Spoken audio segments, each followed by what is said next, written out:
नमस्कार दोस्तों, मैं BS चाहर।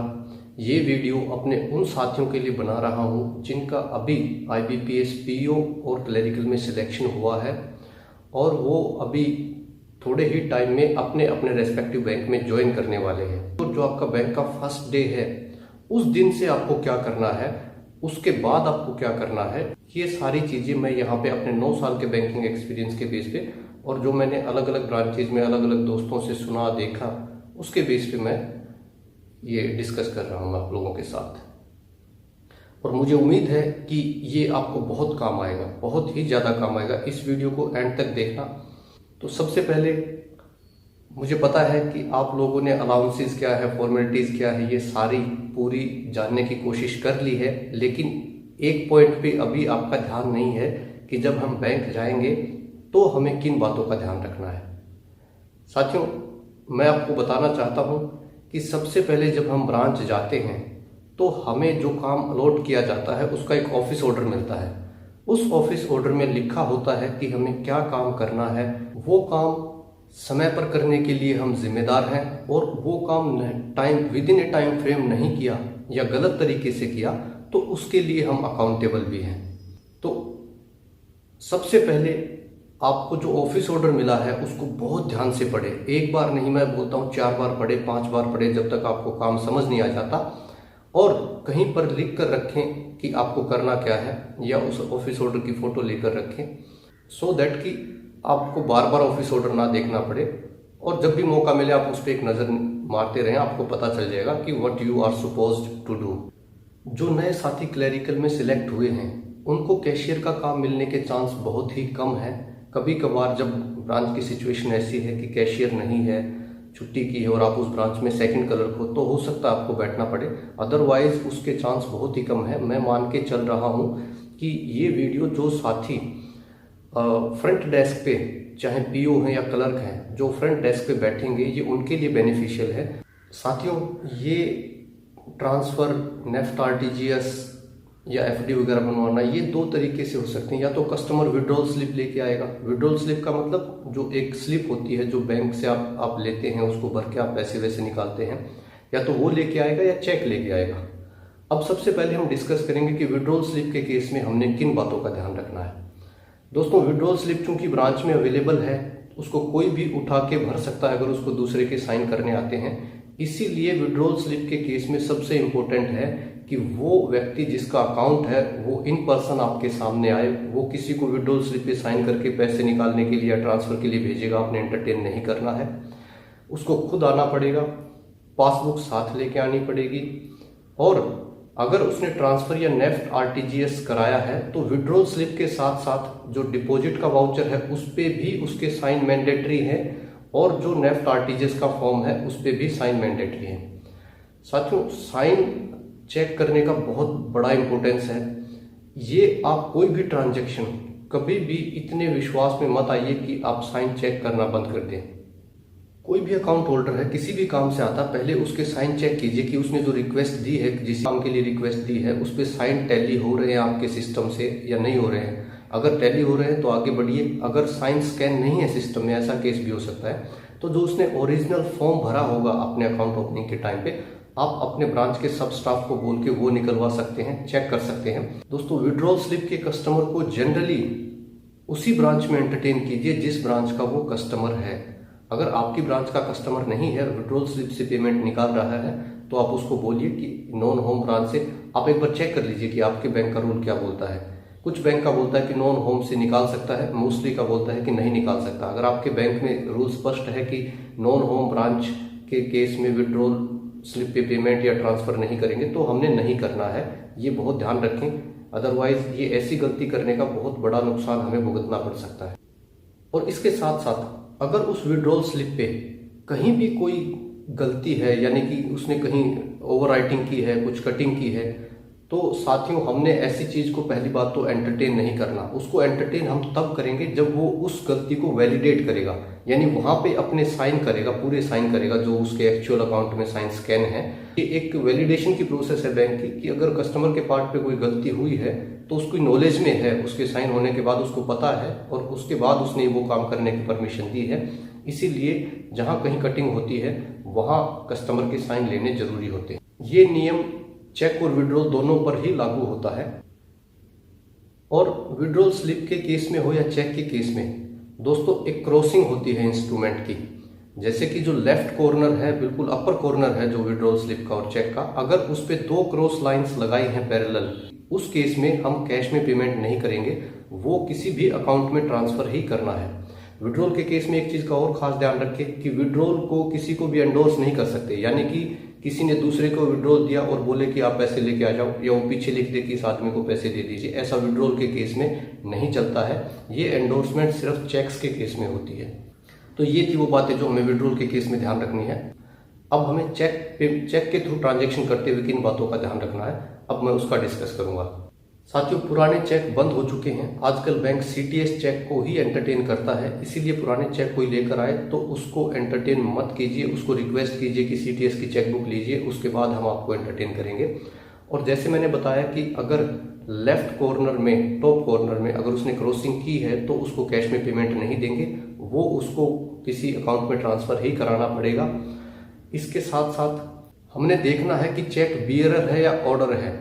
ये चीज हमें लिखी मिलेगी जो राइट कॉर्नर में ऊपर जहां डेट होती है उसके नीचे, उसके थोड़ा सा नीचे जो पेई के आगे खाली जगह होती है, लास्ट में और ऑर्डर या और बियरर होगा। अगर ऑर्डर है तो जिसका नाम लिखा है चेक पे, पेई करके आगे जो लिखा है, जिसकी डिटेल, जिसका नाम लिखा है, उसी को पेमेंट होगी। और बियरर के केस में चेक पे नाम किसी का भी हो सकता है और पैसा कोई भी लेने आ सकता है। उसमें नियम ये है कि जो पैसा लेने आ रहा है उसकी लगभग हम 50,000 रुपए तक कोई आइडेंटिफिकेशन, कोई आईडी प्रूफ नहीं लेते, लेकिन अमाउंट 50,000 से ज्यादा है तो हम आईडी प्रूफ लेते हैं। ये नियम मोस्टली बैंक्स में है, आपके बैंक में थोड़ा बहुत डिफर हो सकता है, आप उसको कंफर्म करें, उसके हिसाब से बैंकिंग करें।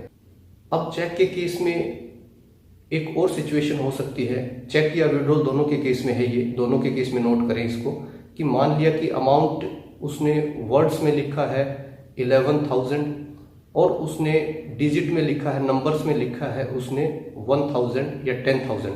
तो ऐसे केस में हमारे पास 2 चीजें हैं कि या तो हम चेक को पास ना करें, amount differ in words and numbers करके ऐसा हम उसको होल्ड कर सकते हैं।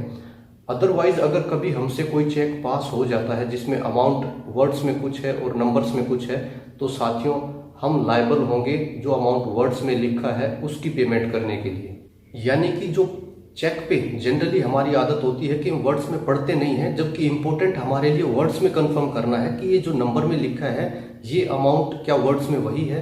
अगर वर्ड्स का अमाउंट कम लिखा है, डिजिट में ज्यादा है, तो हम चेक को पास भी करेंगे तो वर्ड्स के अमाउंट में, वर्ड्स में जो लिखा है वो पास करेंगे। अगर चेक का कम है, वर्ड्स में ज्यादा है, तो भी अगर हमसे ज्यादा पास होता है तो हमें कोई कुछ नहीं बोल सकता, क्योंकि नेगोशिएबल इंस्ट्रूमेंट एक्ट में हम सिर्फ जो अमाउंट वर्ड्स में लिखा है उसके लिए लायबल है। एक चेक जनरली 3 महीने तक वैलिड होता है, लेकिन पोस्ट डेटेड चेक एंटरटेन नहीं होता। यानी आज की डेट में अगर कल की डेट का किसी ने चेक दिया, आगे आने वाली डेट का 2 दिन आगे का, तो उसको हम 2 दिन बाद ही एंटरटेन करेंगे, आज हम उसको एंटरटेन नहीं कर सकते।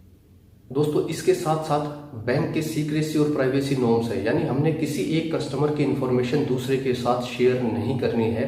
इसीलिए किसी भी कस्टमर का बैलेंस इशू करने से पहले, उसके अकाउंट की स्टेटमेंट देने से पहले या उसके अकाउंट से रिलेटेड कुछ भी बताने से पहले आप ये इंश्योर करें कि वो कस्टमर वही है।